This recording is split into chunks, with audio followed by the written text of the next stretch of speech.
sa, vítam vás od nového videa a dneska v tomto videu sa pozrieme na koniec slovenských tímov v Európe.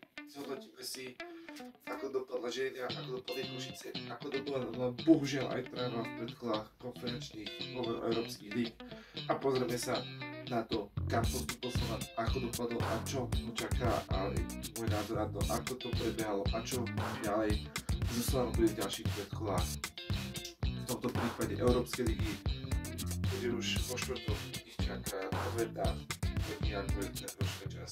Ak sa vám bude páčiť, dajte like, teraz očakáte na kanál, kde máte si to priateľov. Ak by ste chceli ďalší podľa, chcete ďalší môj názor na či už slovenské alebo bude aj české týmy v Európe, keďže české kluby sú na tom tak dobre, na takéto dve zastúpenie z pozícií v Európe, že už majú nejakých istých účastníkov európskych párov, tak mi to dajte vidieť do lajkov pre ďalší diel a my poďme sa pozrieť na môj názor na ženu, pretože my sme právo slova a poďme na prvú zmenu aj ostatné české kluby.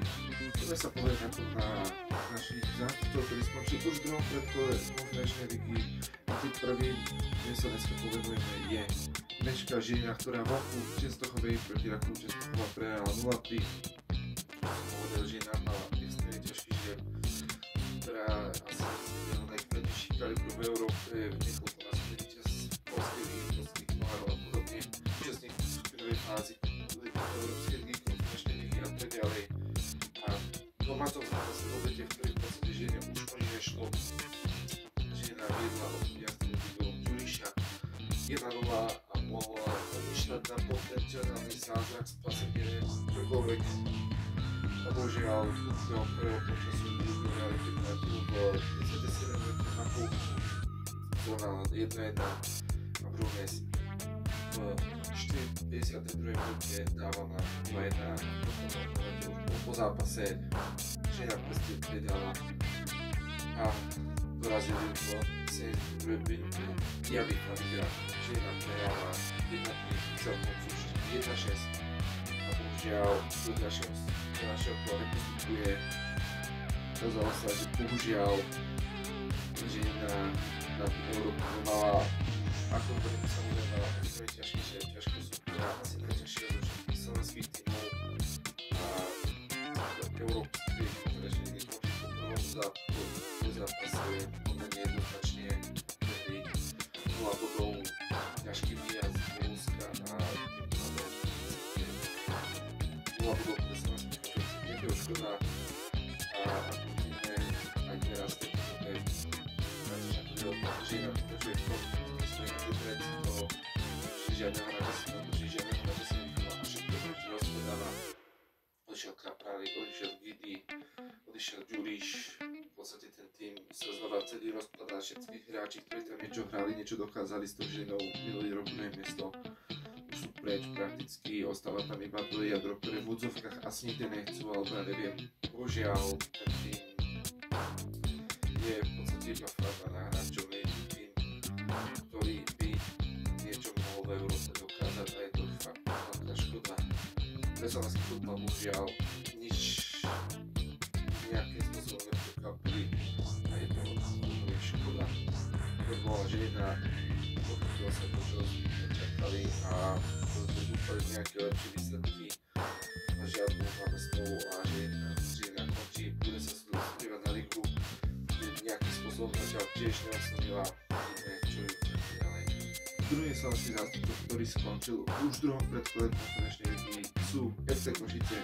Prvý zápas tragicky nezvládli a prehrali 2-3, potom čo byli 2-0, 90 minút kopali penáltu za stavu 2-3, mohli vyrovnať na 3-3 a mať lepšiu pozíciu do odvety. Bohužiaľ, to sa nepodarilo. Ten zápas sme si rozobrali mimo video, ktoré určite budete mať niekde v karte. A ponastúpili do odvety proti bieloruskému Nemanu Grodno, kde v podstate mali hodne dobré šance teoreticky na postup, vtedy v Segede proti ním a chceli sa pokupovať preústup, no bohužiaľ za celý zápas nejakým spôsobom sa im nedarilo hrať, nedarilo sa im streliť gól a myslím, že nejaký gól tam dokonca aj bol, ale nebol uznaný.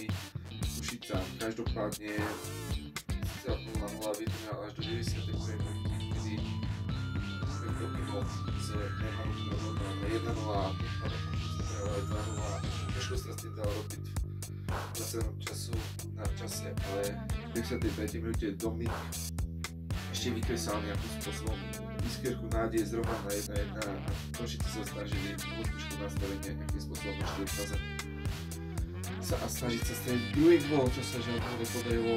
Sice tým pádom takisto ako Žilina vypovedal na prvej prekážke v druhom predkole konferenčnej ligy. Na rozdiel od Žiliny aspoň uhrali po zároveň zvonku. Ako som hovoril v minulom videu, je to obrovská škoda. Určite mali naviac, určite mohli, keby nepokazili ten prvý zápas, mohli kľudne v opäte ísť za lepšieho stavu. Nepodarilo sa to, bohužiaľ, Košice bol to taký príklad, ako je to najskej strane nemohli, že sa tam príklad, ale neboli vôbec príklad na to, že nebudú hrať európske finále, ale napriek tomu ukázali aspoň niečo, ukázali to, bohužiaľ, posledný si prvý zápas, ako je tomu prehrali, vypadli a tým pádom sa v nich začali takisto sa počala rýchlejšie ako začala. Nemám Grodno na rozdiel od nich už je v play-off konferenčnej lígy, kde hrajú proti Rayo Vallecano, španielský tým, ktorý na najvyššiu španielsku ligu, tam Nemám prehral prvý zápas doma 1-2. Každopádne my teraz poďme sa pozrieť na dva týmy, ktoré v tej Európe ukázali o niečo viac. Nebudem hovoriť, že ukázali veľa. A poďme sa pozrieť na Travu, ktorá prvý zápas s Hibernianom vyrazila 2-1 vonku, tak ten výkon nebol hyper slávny, nebol hyper úžasný. Samozrejme, ako som už hovoril, Snipper a podobne, a tak sa očakávalo víťazstvo doma. Trava nastúpila na štadióne a to na Malatisko proti Hibernians. Samozrejme, ja osobne som na tom zápase bol, ako inak, samozrejme zápasy všetkých klubov, zápasy Travy, na ktorých som bol, máte samozrejme tady v lište, alebo na začiatku na lište Lásku športu a tam je či už zápas proti Hibernians, je tam zápas proti superovi z Krajovej, je tam zápas Mnichova, ale na tento proti Hibernians doma sa samozrejme bol, očakávalo sa, že Trava vstúpi do zápasu, mohla byť víťaziť lepším gólovým rozdielom ako vonku a Trava začala úplne fenomenálne. Stefan Škrepot dáva na 2-0 a vyzerá to, že zápas bude dobrý, že Trava si ho schválne usadil ľudí. Je tu Tomikov Hibernians, ktorý sa nedáva, práve je stále 2-0, následne práve Travu. Ďuriš už nedáva pravdu a Ďuriš bude zatiaľ v tejto sezóne úplne nehrá moc dobre, nedarí sa mu, nedáva góly a skutočne zatiaľ nie som v tejto sezóne, aký by mal byť. Je to obrovská škoda, lebo je to veľmi kvalitný útočník, ale asi už by to chcel vymyslieť niečo nové. Každopádne Hibernians v 37. minúte zásadom Milana dáva na 2-1 náhodný gól z protiútoku, ktorý v podstate nič nerieši a do kabíny sa mi to jedna pre Travu. Od druhého polčasu treba začať mákať, treba ísť do nápadov, si povedali prvne v kabíne. Keďže po prestávke hneď prichádza striedanie Tomič, krátko chvíli hore a v 47. minúte Mišo Tomič dáva krásny gól na 3-1. Hneď 7 minút na to 54. minúte po centri Maťa Mikoviča si obranca Pedrao zráža loptu do vlastnej siete, vidíme 4-1 a hneď 2 minúty na to Filip Azango dáva na 5-1 a prakticky po zápase. Absolutne zaslúžený výkon, zaslúžené víťazstvo pred 10 000 divákov, mám pocit, myslím, že na druhé predpolkom ešte nepodane slušne a Trava vďaka tomuto sa dostala do 3. predpola konferenčnej ligy, kde sa stretla s víťazstvom Krajova. A keďže už sme pri tej Trave, tak si rozberme najprv Krajovu a potom prejdeme na Slovan. Je mi to tak logickejšie a poďme teda na prvý zápas v Rumunsku. Ja osobne som tento zápas nevidel, keďže v čase, keď sa tento zápas hral, tam som bol v Mníchove na zápase FC Bayern Mníchov. Tottenham Hotspur, video z toho máte takisto na tomto kanále, krásne víťazstvo Bayernu 4-0, jednoznačná demolícia Tottenhamu, čo Bayern potvrdil, že Bayern je na začiatku sezóny v nemeckej lige. A tady Krajová Trava, ako hovorím, ťažko porovnať ten zápas na základe toho, čo mám za štatistiky. A keď sa na ne pozrieme, tak ten zápas bol hodne vyrovnaný. za prvý počas dajú na bránu 2-1, celkovo 9-4 pre Krajovu, takže po niečo lepší. V druhom počase sa Trnava rozsypala do pár minút. Bohužiaľ dostala behom 3 minút 2 rýchle góly. V 51. minúte dáva Bajrami 1-0, 54. dáva Al-Hamlavi 2-0. Trnava sa rozpadáva, má problémy s kombináciou a v 80. minúte dáva Morana 3-0. Zápas je rozhodnutý, Trnava obrovská katastrofa, nezvládla ten zápas absolútne. Do toho v 77. minúte prichádza Jakub Paul, ktorý sa nám Mišo Ďuriša ako ofenzívny Joey, ktorý mohol s tým niečo spraviť, a bohužiaľ hneď za 4 minút, za 8 minút dostáva zbytočnú červenú kartu, oslabuje Trnavu a tá si z Rumunska vezie pre niekoho nereálny, nepredstaviteľný výsledok, ktorý sa v podstate nič robiť. No, to by nemohla byť Trnavu. Prichádza odveta, neviem, ktorý som ozval nejakom humorista o tom, že sa národa, ktorý má svojich štadióne nemožné, dokáže zázraky a ja som na tom som bol, je z toho video, short, ktoré z toho je zjapem prieť vole, vychraptený stojí za to. A Trnava nastúpila do toho zápasu pomerne dobre, snažila sa, útočila, no mala problémy strieť na bránu, čo im samozrejme okamžite Krajova opleskla o hlavu. V 30. minúte Bajrába na 1-0 a v tomto momente je nás rozhodnuté 4-0 a celý tvoj zápas, nerešiteľná situácia, nie šanca, aby Trnava s tým niečo spravila podľa mňa. No, do prestávky Miloška Poprvé dáva na 1-1, tribúny sa zobudzajú, fanúšikovia šalejú a začína sa to, čo skutočne za mňa sa za nás vedľa slovenským zázrakom, lebo to, čo predviedla Trnava v druhom polčase, tak to bolo niečo absolútne šialené.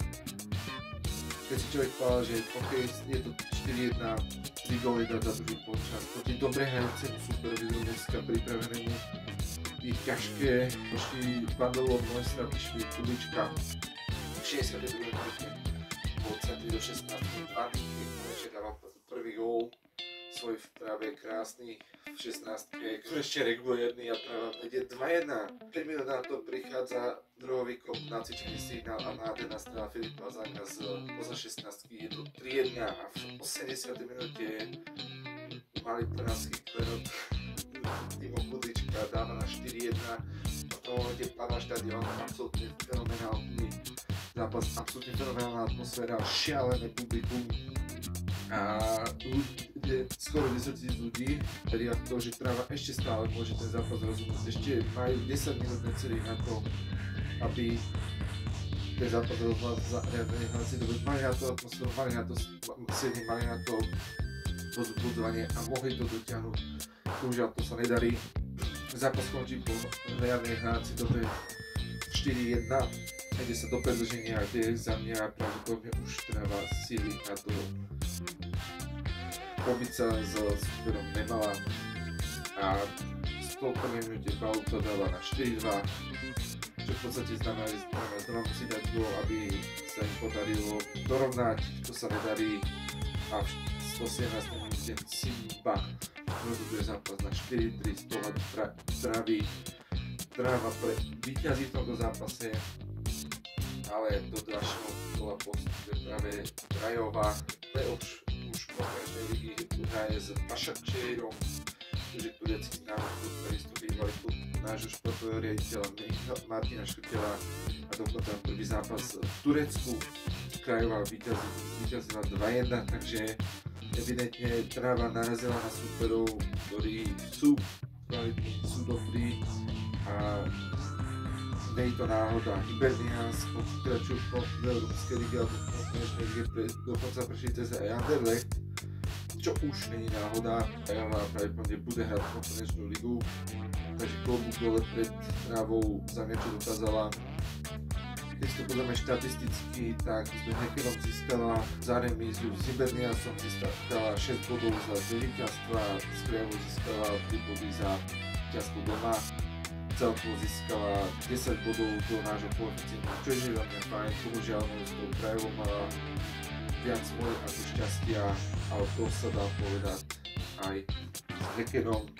kde bohužiaľ nezvládli záver od zápasu, Zekenom nezvládli poslednú štandardku v 95. minúte, Skajovo nezvládli ten zápas rozhodnúť lomeno, po predĺžení už projektu nenapustili, bohužiaľ nemali, ale ja si myslím, že treba si za ten heroický výkon, čo predvedla doma z Priamu, a všeobecne za Európu si podľa mňa zaslúži klobúky dole, ktorá má stále za to a ja osobne ako prevák vyjadrujem rešpekt.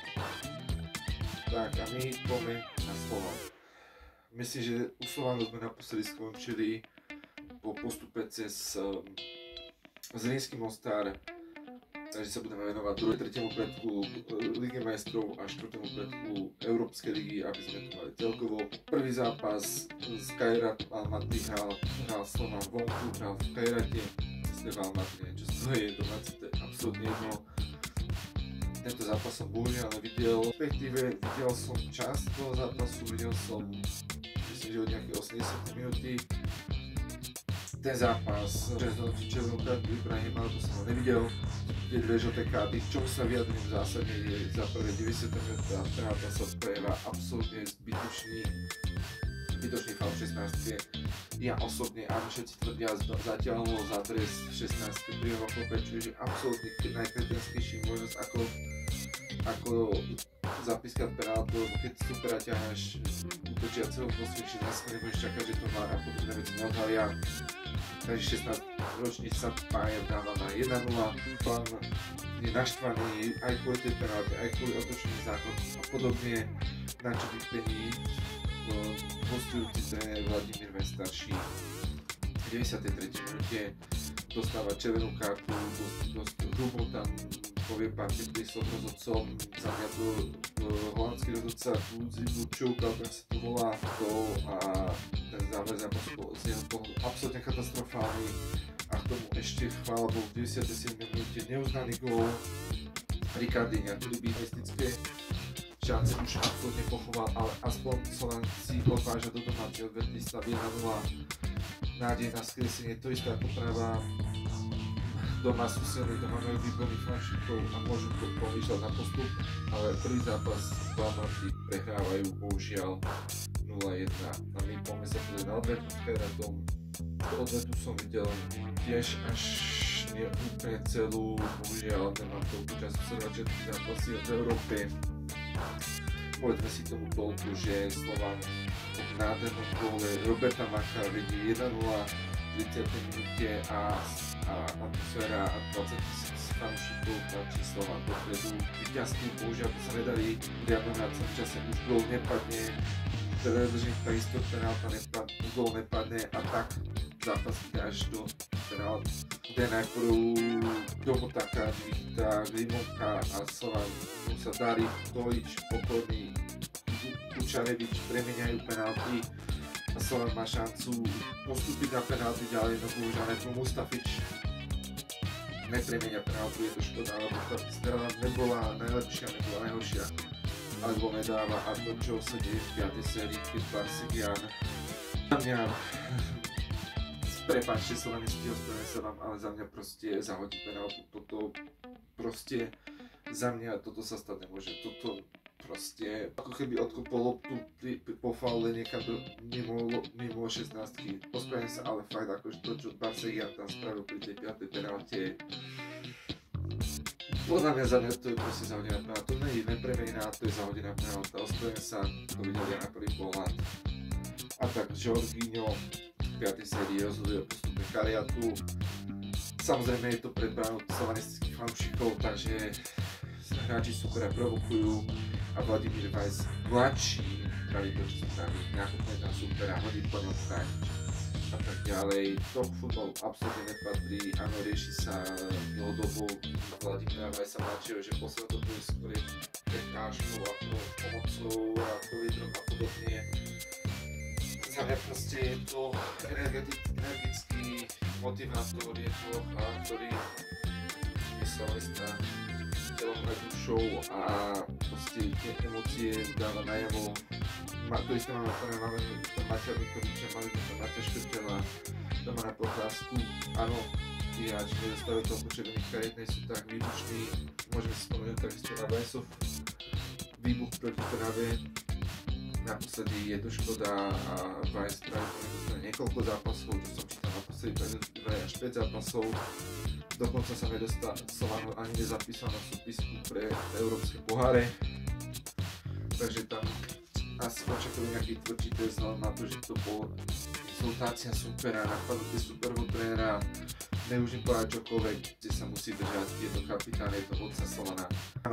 Oslovať pred našimi fanúšikmi slovanistickými je proste urážka, čo majú proste čakať z celé ihrisko svojim fanúšikom, keď sa to kopne na slovanistickú bránku. Urobte si názor sami, dajte mi to do komentára.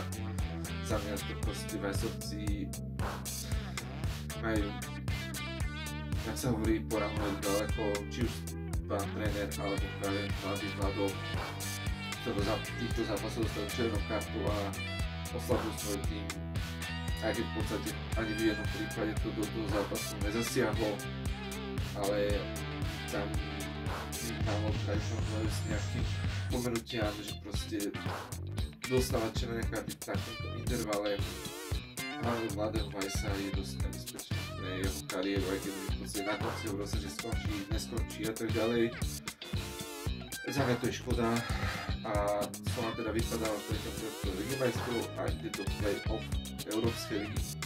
Jo, narazil na starého známeného Young Boys Bern, čo som videl od začiatku, že to je jednoduchý super, Švečeri sú dobrí, majú dobrú súťaž, aj keď ten začiatok sa nemajú najlepší vraj.